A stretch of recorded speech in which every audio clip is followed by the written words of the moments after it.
Murder is not something to take lightly, and yet the Right. British found a way to do it.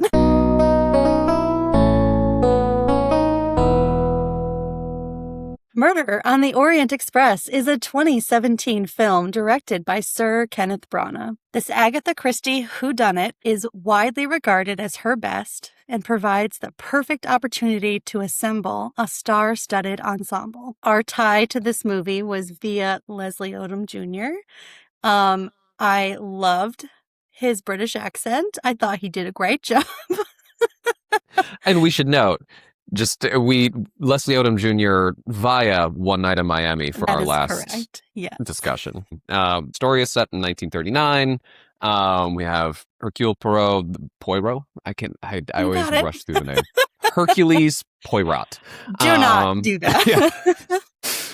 Famed ex-cop detective who just wants a bit of rest, and he travels to Istanbul, and his dirtbag rich friend invites him to take 3 days on the Orient Express. The timing is 1939. I learned that this murder is based off of the Lindbergh case, which feels like a little too soon for a cozy mystery. So I'm curious, as someone who understands a little bit more about the Agatha Christie structure and style. Can you help me make sense of what this movie is trying to do, what it achieves? Yeah, so Agatha Christie was one of my first obsessions when I was a teenager. I loved mysteries and solving puzzles, and someone handed me And Then There Were None, one of Agatha Christie's most famous works. And they were like, if you like mysteries, you'll like this one. My second book was Murder on the Orient Express. Because someone said, this one will introduce you to her most famous detective,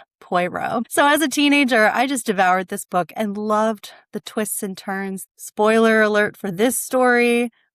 It involves the whole cast. It involves everybody. It's one of those stories that actually uniquely doesn't have like The Butler did it. That was one of my favorite stories that she told. I've read, I don't know, at least 15 of her books. I dove into her life a little bit, have learned a little bit about who she was. She was married to an archaeologist and actually got to live in the Middle East for a while, which is why several of her books take place in the Middle East. She is a fascinating character, both in her own life and on the page. I also came to this movie being a huge fan of Kenneth Branagh. As I mentioned in my intro, he's a Shakespearean trained actor who kind of exploded on the scene in his late 20s, early 30s in the 90s. He produced Much Ado About Nothing, which is one of my favorite plays of all time. He did Hamlet. Didn't he direct that too? Am I getting that wrong? Yeah. Okay. And he was like, I don't know, 30? He was so young. Clearly, he has an affection for this character. So I think he wanted to give it its due. He wanted to give Poirot this grand setting in which to solve his murder. Can you tell me a little bit more about Agatha Christie? And the more I read about Agatha Christie, the more the term cozy mystery comes up. And I've done my own research to understand what that means or alludes to. I assume that's part of why you love her and her work. Yeah. It is not a concept that I fully understand. So can you help me understand the art of the cozy mystery a little bit more? This is me describing a cozy mystery as I understand it. So this is me not having researched this at all. Right. It's sort of a soft concept. Nobody gives me a consistent definition when I look it up. So feel free to try to establish canon here, be authoritative. I enjoy cozy mysteries as they usually involve certain elements. They have a murder, but they're pretty bloodless. The author doesn't go into describing gory details. It's really more about the puzzle of solving the mystery. There is a closed set of suspects and a closed set of time that it could have been done. Poirot or Miss Marple, Agatha's two main detectives, usually see the person who gets murdered alive and then they are dead. And so there is a very distinct set of circumstances really meant to give us, the reader, an opportunity to try and solve the murder because you've laid it out in front of us. Usually there's no factors from the outside of, oh yeah, this person came to town and had this grudge from 30 years ago. You didn't see them, you didn't interact with them, and they killed the person. Like, that's not... Cozy mystery is meant to be fun. And I know that seems very dark, but they are light and like they're in a British manor, or they're in a small town, or you're escaping on vacation, you're on a train. These are idealistic settings for something grisly to happen, but we're not described the grisly part, so it's okay. Yeah, so it's a little bit escapist, and I don't mean that as in a bad way, but it's very... I'm gonna run contrary to the structure of a cozy mystery, and being somewhat foul language here, is kind of fucked up. Like, I do find the concept of a murder mystery, but isn't that the British way, right? It is the British way. They take something so dark and sinister as a murder, which we all know is a bad thing. Yes. And as this movie discusses, a murder destroys lives. This child gets murdered, and it completely ripples out and changes all of these people's lives. Murder is not something to take lightly, and yet the British found a way to do it. Yeah, absolutely. Yeah, and viewers and readers are just like, nom nom, give me more. That is fascinating and to me. I would say Richard Osman and his Thursday Murder Club completely fits this. And I don't know if you've read or seen. It's on Netflix, but it's amazing. And it follows in this like footsteps of these little old ladies and little old men are solving mysteries from their like nursing home. It's incredible and so much fun. And I don't know why I love it. One of the things that distinguishes Poirot from other classic detectives is he takes a more psychologically oriented approach. He asks the question, who benefits, and follows the conversation, dialogue, and social triangulation toward the culprit. And it does seem like Branagh tried to introduce some of that psychological work. Did he execute that correctly or successfully? I'm very torn on this film because of my love of Agatha Christie, which I have already enumerated, and my obsession with Kenneth Branagh. I think he is a deft filmmaker. He understands how to composite a shot. He has these really creative and interesting visuals in this film. I mean, coming in on the Wailing Wall from above just to see the crowds. Love. The entrance into the train alone is my favorite shot of the whole film, where we're on the outside of the train. What a creative way to do that. And he walks down the corridor and we get introduced to every character as he walks past them. And that is just such an interesting way to film a train scene when, for 90 years of film history, you go inside the train and you're claustrophobic and then you shoot it going this way. So I think he is a deft filmmaker, and I just love his visual style. I think he just adequately told the story here, and that's hard for me to say because I love him. But this felt very paint by numbers. It felt very like he was actually kind of bored with the exposition, which made me bored with the exposition. I think that he got all the story points and beats out there and used flashback and tried to make it more interesting, but it almost felt like he was more interested in bringing this character to life than he was in solving the mystery. I think that's right. I think he's juggling a lot here, right? I think he's juggling an enormous cast that all can chew up scenery very easily. He includes a remarkable visual styling that I think distracts from the emotional ties that are supposed to be forming inside the train. It does distract from what you're inviting the viewer to do. But I would argue that that's not why this movie didn't do particularly well. Please explain it. Yeah. Next time we're going to talk about Wake Up Dead Man. We're going to talk about Rian Johnson's attempt to animate the Agatha Christie style movie without actually adapting her work. But he's not doing something entirely different. He takes a very similar approach: stacked cast, amazing visuals. But there's a key difference, I think. Um, Poirot is a very sad character. He is struggling with the things that make life heavy. Everybody had a hand in this murder because they were struggling with grief. He sits with the ways in which right and wrong don't adequately capture the need for justice when justice can no longer be adequately carried out. And that's a profound meditation in the midst of something that is supposed to be cozy, contained, and somewhat unchallenging, a bit escapist.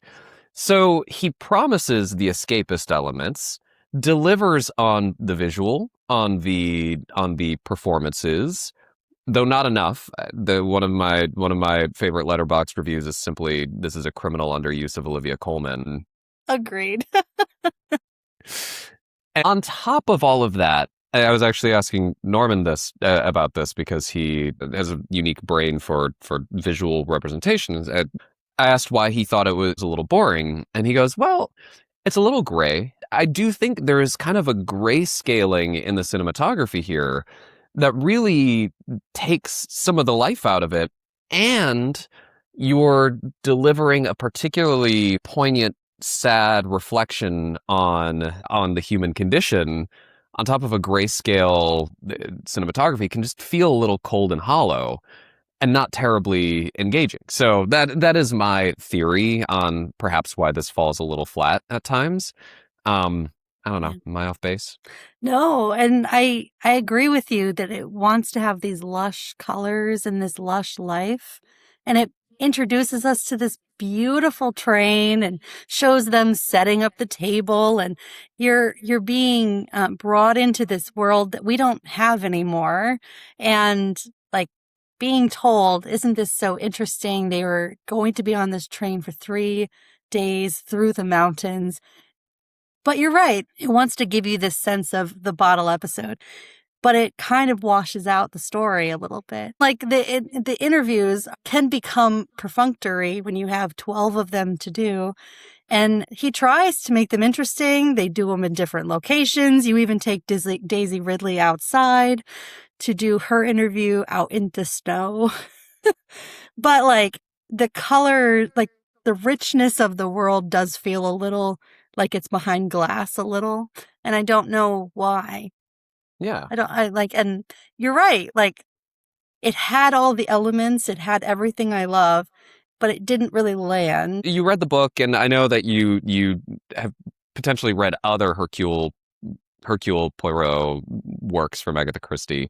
Does the Poirot on the screen match the Poirot in your brain? Yeah, I mean, I also watched a lot of the David Suchet, Agatha Christie, Poirot series on BBC. This man has been Poirot for about 30 years, I think. Yeah. And they they will adapt an Agatha Christie every 2 years. I'm probably a little off base on this, but he has been Poirot for so long. And one of the things that Agatha Christie herself both loved and hated was how popular Poirot was. And Hmm. it got to the point where she had him retired from the first book, and then she wrote him for 20-ish years. He's getting on in years, and she's like, "Can we just let the poor man be?" But people didn't want her to let him rest. And so Wow. it's this interesting character that people have latched on to, this like persnickety man with a big mustache. But anyway, he is close to the Poirot that was in my head. Poor Kenneth Branagh. You know how much I love you, Kenneth Branagh. I'm so sorry. But like, I Oh, think he maybe like hammered home a little too hard how quirky he is. so I don't know how he comes across in the novels or the Sidney Lumet 1970s version or the series that you were describing. But apparently he's a little bit more braggadocious, a little more vain, a little bit more eccentric. And here he just feels kind of quiet and humble and sad. Sad and just like weary with the state of the Yes. world. But we're not used to that in our detective milieu, right? Sherlock Holmes worked in the Guy Ritchie version because he was functionally Robert Downey Jr. as action hero. Benedict Cumberbatch works on the BBC series because he is egotistical and misunderstood, but he's a loud, vibrant personality. Oh, Benoit Blanc in Knives Out definitely outshines the rest of his enormous cast in every film he appears in that trilogy. Whereas it does kind of feel like, despite Branagh directing and starring in this, it feels like he's trying to step aside a little bit, even though he doesn't successfully let his cast shine here. It also feels like he is trying not to be the star. Yeah, and I do think there's an element of murder mysteries of we need the audience stand-in to be there for us. That is their whole role. And when you talk about Sherlock Holmes, we enter that world through Watson, and we need Watson to be like, dude, you're a jerk. You just blew that person off. Why do you think doing this makes sense? We need him asking our questions. Benoit Blanc usually has like a unwitting sidekick of some kind who comes along and is like questioning his process and wondering what's going on. And here, our unwitting sidekick is this man who, the director of the train, who isn't really likable and doesn't really fulfill the audience stand-in role as well as I think he may needed to have done. And so when we are entering the story through the genius detective and we are not the genius detective, maybe that's why it was hard for us to enter. We didn't have a lens to watch Poirot be a genius. Instead, we're watching him reflect on this lost love. We're watching him put the pieces together from this Lindbergh baby situation. Sorry, with the Armstrong baby situation. Yes. So maybe that, now that you say that, that seems very logical to me, that might be why it feels impenetrable, as we didn't have our entree point. And I also think that like it's interesting that they made his detective archetype more psychologically grounded. He's asking that question of who benefits and tries to put together the social ties and connections, which can be really compelling.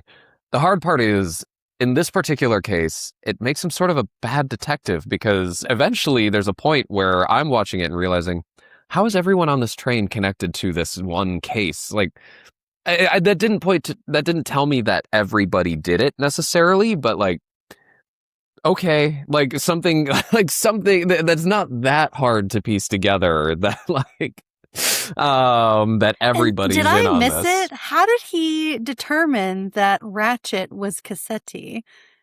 Like, that leap was the key to the whole case, and I don't remember I don't remember how we got there. Sure, someone talked at us and told us, right? Right. But that's where I appreciate, not that I love Guy Ritchie in all things, but that's where I appreciated the Guy Ritchie Sherlock Holmes, because he gave us the show don't tell version of these, right? When he would do his deductions, we would get a mini cut scene that was really stylistically pieced together. But Poirot doesn't even bother sometimes with the exposition. He has this whole thing with Willem Dafoe's character where he's like, you can drop the act. You're obviously not a racist Austrian professor. You couldn't possibly be racist. You're Willem Dafoe. Right.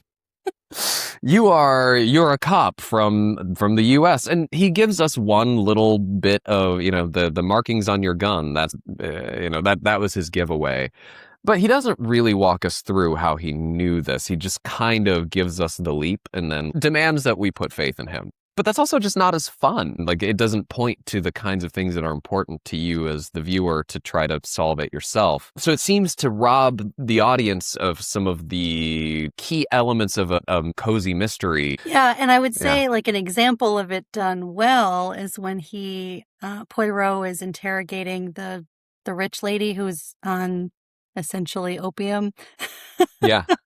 And the lady says, "Oh, my governess was really into geography." Yeah. And we are like, "Oh, We heard Daisy Ridley say that she was obsessed with geography. Maybe Right. they're tied. That was a moment where we could put the pieces together. And that's what we're here for. Like, Yeah. we want to see him noticing the notch on the gun. We want to see him deducing things so that we can play along. But it did feel a little, like you're saying, maybe that's why it felt like it was behind glass. We're watching him deduce the mystery, but we're not really participating. And that's what's boring about it is Yeah. I want to solve the mystery and you're not giving me anything to do that Yeah. on my own. It was kind of hard to be disappointed in something I really just wanted to succeed. So then the question is, who do you think it was for? I would say it was for the Hallmark crowd. Oh, fuck. Ouch. I mean, not to besmirch the Hallmark crowd, but I don't think that's what Branagh wanted. No. Damn. But the people who buy and read cozy mysteries are usually women over the age of 35. It is, and not to besmirch us, we are a mighty demographic, and we buy things like we will go see this. I saw this movie in the theaters. Like, you got me, man. You got the cozy mystery going on. You have actors I know and love. I'm here for it. So yeah, Tanner, I'm going to turn this on you. Who do you think this movie was for? Wow, you're opting out. You're like, I am on one. My answers are mean and I can't stand it. So. Okay, I have a little monologue, so apologies. Second. I would love to respond to your monologue. Okay. So who do I think this is for? Unfortunately, I have two answers for that. I think it's for Kenneth Branagh, and I think it's for nobody.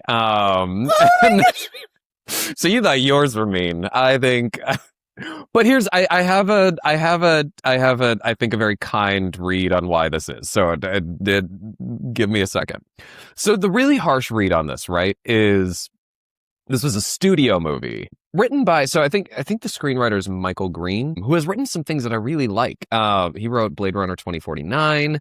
Yeah, there's some really good stuff in his repertoire. Cool. And I do think parts of this movie are really well written. Anyway, I think the raw material is pretty good.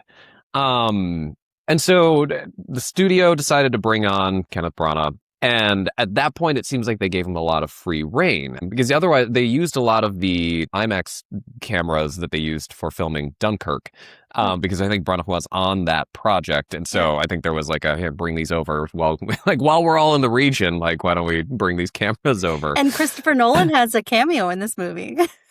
Does he really? He's a waiter at some point. This is what I read on IMDb. Damn. Oh, I missed that. I have to go back and watch for that. That's kind of cool.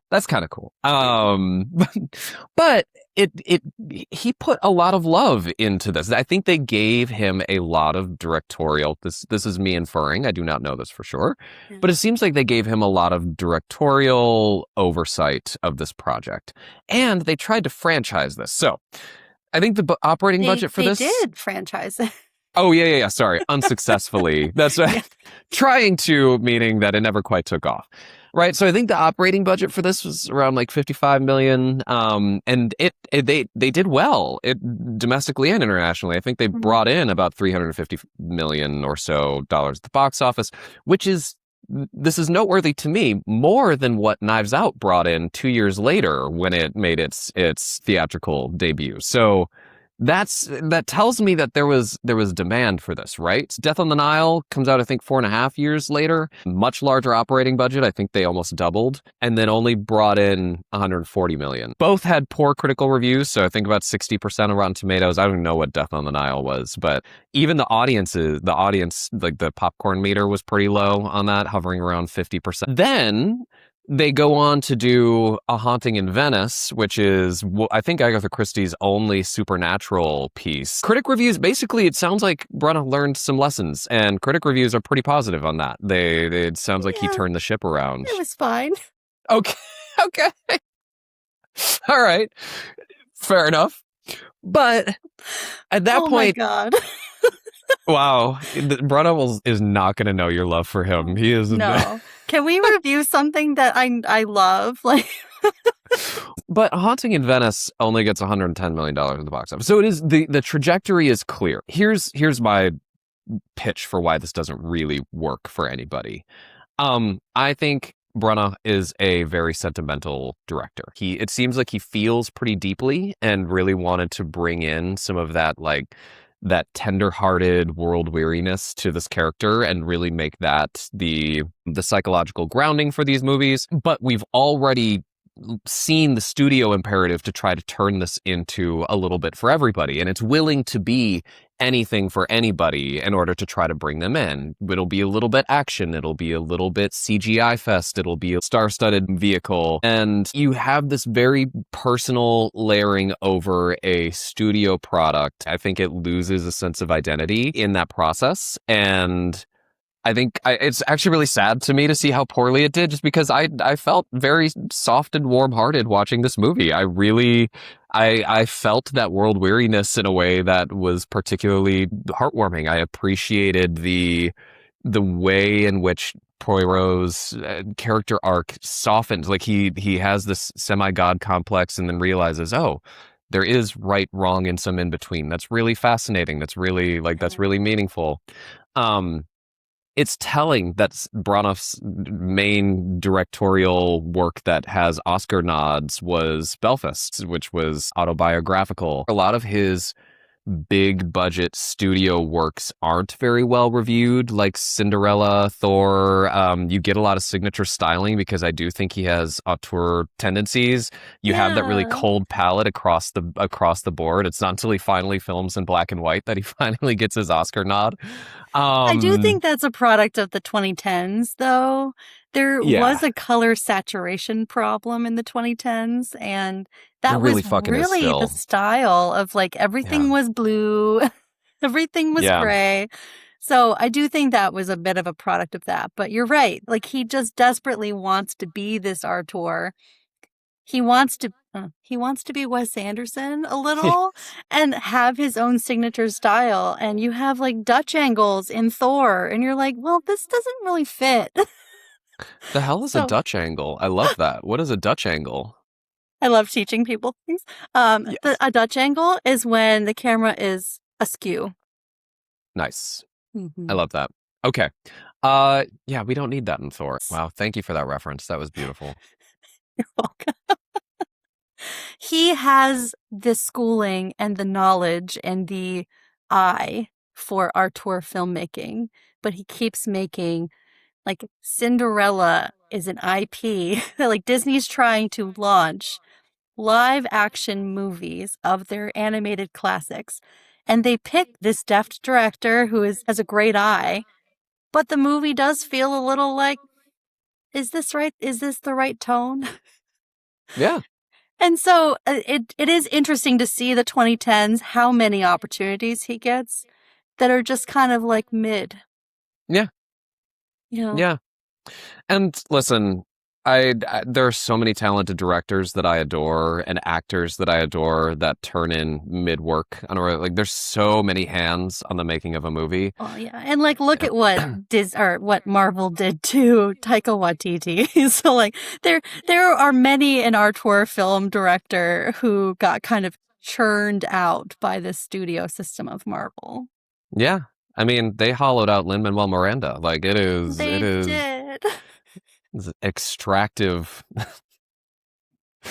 They mine extractive all film. of the best stuff out of them and then leave them alone, and it's just so sad. But anyway, It is. he still went on to direct Belfast, so it's not like he's done yet. Kenneth Yeah. Branagh is okay. Yeah. No, it's your critique that is going to break him. Am I off base in my No, assessment? Okay. you are not. It is Damn it. interesting to hear. I hadn't looked up the box office numbers, and that actually does kind of play out with the Hallmark crowd that I am friends with. They all went to see Murder on the Orient Express in the theaters. I still haven't seen Death on the Nile, even though it's been in my watch list since it came out. It's something that I want to watch because I love Poirot. I haven't gotten around to it. And then Yeah. Haunting in Venice, I watched it around Halloween. Like that basically what you've described, and I clump myself in with the Hallmark crowd because those are the watching tastes of the people I live with. And so it kind of bears out in my personal experience that is how the movies went. There's this Yeah. excitement from the first one, and then it kind of trails off. Have you already seen Wake Up Dead Man, or will this be your first viewing? I have Okay. not seen it. Because it's a little boring when we agree so hard, and I have a feeling that we may diverge on Wake I Up don't Dead Man, think and I'm we excited agree for so this. hard here, do we? We agree pretty hard here. Yeah. We do. We do. And that's great. We then get to pick apart the film in a really interesting way. But like I want us to fight a little. And I feel like we Don't might on worry. Wake Up Dead Brian Man. Johnson gets us to fight. That is Brian our Johnson. hallmark of our friendship. That is our origin story to some, not truly, but like he plays a role in our He origin does. story. We And can that's get good. into that on that episode. That's beautiful. Okay, so as we wrap up here, shall we turn to Letterboxd? What is your favorite Letterboxd review? My favorite letterboxed review for Murder on the Orient Express is from someone named Dennis Duffy. And his review is, sometimes a movie just simply gets the job done, and that's okay. Isn't that what people said about Wicked for Good, too? Like, but I disagree with that one. Good. How about you? All right, good. This is from Liam F. Can Willem Dafoe please do us all a favor and stop giving everyone the cinematic equivalent of blue balls by taking roles where he only shows up for 2 seconds? Oh my god. And I cannot, like, I appreciate that. I know this was written in 2017, but like I was thinking the same thing while watching Nosferatu this last the Eggers Nosferatu, because that movie does not get good until Willem Dafoe is on screen, and the fact that he only appears for just a hair is just criminal. Like, come on, man. Don't you want to milk the scenery? I don't know. That is, I mean, when he drops his accent and goes into his Brooklyn accent, yeah. that is priceless. That is so Yeah. good. One of my favorite parts of this film. I mean, unfortunately, I don't think The Lighthouse is going to be for you, but I feel like The Lighthouse is one that I will enjoy him in and have a great time. Arpat and Willem Dafoe in like a sanity challenging bottle environment. Hell yeah. Sign me I think up. that was written for you if we're asking who Correct. was this for. Yes. Well, landing the plane here. Thank you. This was really great. I'm sorry we agreed so much, but this was still a really enjoyable, like, It was a loved perfect picking. film, and I don't know what you're talking about. That's right.